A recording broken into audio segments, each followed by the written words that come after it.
Welcome to another edition of the Earnest Speak Unfiltered podcast. I'm your host, Earnest Christian, also known as EJ. It's been a little while, been a long time since we actually did one of these. I almost we considered actually shutting the feed down, but I don't know.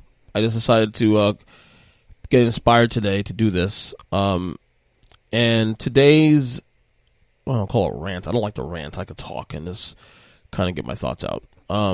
But today's topic I want to get into for a couple minutes is concerning Clay Travis and Outkick The Coverage, Outkick.com.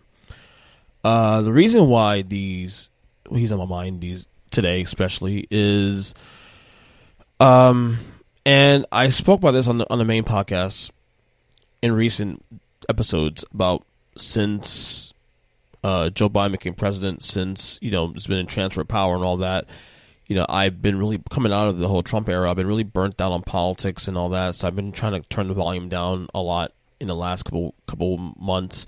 I even tweeted about it today, that weeks like this, especially with the Derek Chauvin verdict that came in on Tuesday and everything that's come after that since then, were reasons why I made the decision to do that. The reason why Clay Travis is on my mind, though, and he's been on my mind a lot lately, even for a long time, because I'll admit, as someone who doesn't really share his point of view, at least I did at one point, when he was a lot more, I guess, common sense oriented. I really did admire how he built his brand. I used to be a pretty decent fan of his. I remember when he decided to go solo after he had many jobs with AOL, and he did some couple gigs with Fox, and he decided to take his Outkick brand and from scratch. I mean, he was the lone, at one point, the lone writer, the lone person doing podcasts, all that. He ended up getting a radio show of that through Fox Sports, which is good. I actually admired how he built his brand so much that I actually, at one point, when I started doing Earnest Speaking Media in 2017, I believe it was, I actually looked at his brand as a inspiration in how to do this on your own. When I really got heavily into this, like on my own, like he was like the person that inspired me to really, strike out on your own. Now, the content of his brand is a different topic. It's a different situation. I'm not saying I disagree with everything he says.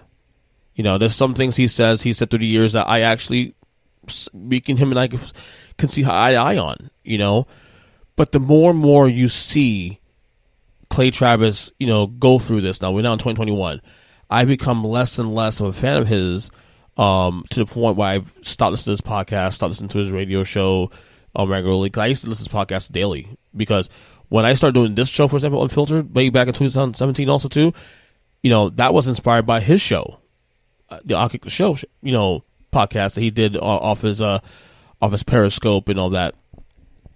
So, and the guy is a talented guy. He's a very good writer. He's really good on radio. His content is, he's engaging in the sense that you definitely are, feel the need to be engaging with him, whether you agree or disagree. But I find him and his brand just unauthentic now. Well, now in 2021, they are definitely a Republican right-wing GOP shill. This what it is. For all this talk about them, how they want to be fair and balanced, and that they try to be as down the middle as possible. They really aren't a middle of the road publication. They're just not. And I wish they was to start coming to that fact and admitting that, because you can't be middle of the road when you have zero, and I mean zero, criticism for the right. It's always about the left, what the left does wrong, and look, I'm not defending the left here. I'm a centrist. And you guys have heard on my podcast for the years. I'm critical of both sides. I might lean one way on certain political positions and certain policy positions, but that's one thing. But in terms of free speech and all that, I am a First Amendment absolutist. I believe in free speech, regardless if I agree with you or not. you know? And he is too. Like, for the record, he is. So I'm not going to knock him there. But this idea that they are fair and balanced and they are middle of the road and this and that is just such bullshit to me at this point. It's bullshit. You know, now they're selling shirts, defund the media shirts, even though they are actually media themselves. Well, just say defund the left-wing media and call it a day. Call it for what it is. Be honest about it. You know what I'm saying? You know, now they're selling T-shirts about LeBron James because LeBron James was in the news this week. You know, with the latest tragedy in Ohio and his tweet that he put up, which he later deleted. Which, by the way, his tweet, I was critical of his tweet. You know, I was very critical of what he said, even though I can understand the anger, but he has to be more responsible, especially as a public figure. You know, but I was critical of that. But now he's selling shirts on his platform. Like LeMoron shirts and, you know, LeBron, you know, China shirts, you know, because of LeBron's angle on China, that he benefits on China. Which, by the way, I actually disagree with LeBron on his position on China, for the record. I've been on my podcast very critical of that, for the record. But to me, it's just unauthentic because this is the guy that supposedly hates LeBron James. But is also benefiting off of him. Off his likeness. Okay? It just screams disingenuous to me.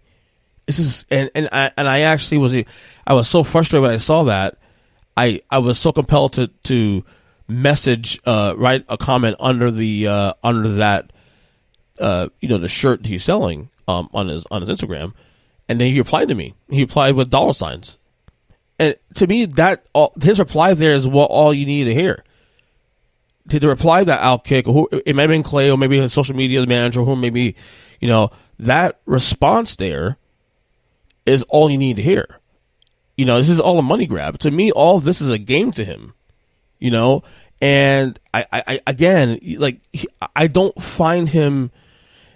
You know, to me, as you go further along with this, I just find him less authentic. Like, I thought at one point he was, because even though he didn't agree with him, he was still at least consistent.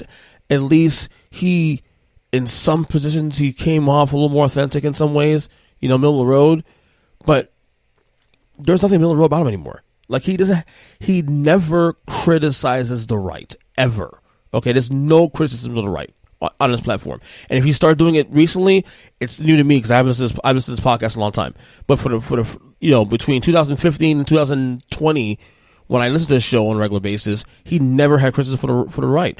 And I know this because I listen to the show because someone who still who curates media and listens to media and is interested in people's thoughts and stuff, you know, I wanted to hear what he had to say.